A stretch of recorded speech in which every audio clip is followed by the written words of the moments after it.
I would argue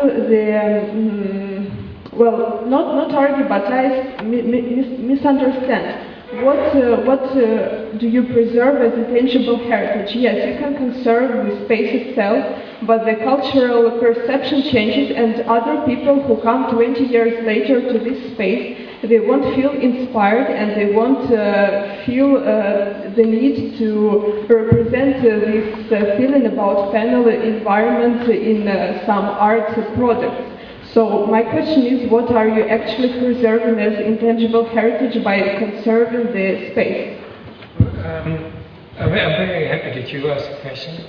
And I think that for me, if you, let's say, weigh the importance of history or the importance of the history of art, or if you weigh the criteria, what is more important, something that recollects a historical event or something that is exceptionally beautiful, I would always go for the first one. An example that I didn't show tonight, but that I could have shown, for instance, is that before communism fell, I made a study of the Berlin Wall, because I thought that that Berlin Wall was the most exceptional, most dense representation of the conflict that had been a kind of worldwide conflict that had caused unbelievable traumas, that had caused the death of thousands of people, kind of in terms of not only there but also indirectly in their kind of respective countries, that had caused the entire syndrome of the Cold War, made entire populations fear the nuclear apocalypse, etc. But all of it was in a kind of perfect form represented in that thing.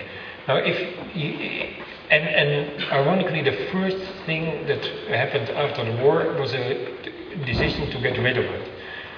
Now, my position would have been to keep it, particularly because nobody would have any pleasure in it, or nobody, like you were saying, with these concrete panels in 20 years will ever understand it, but it's kind of really crucial to preserve. If preservation is necessary for anything, I would say it is crucial to preserve evidence of how people suffered, where people suffered, what were defining events for generations that, you know, even without knowing them entirely, we can at least begin to reconstruct if we see that kind of thing. That would be my reason to preserve. So yes, nobody will enjoy it, but for me history is not about enjoyment, but about clarity.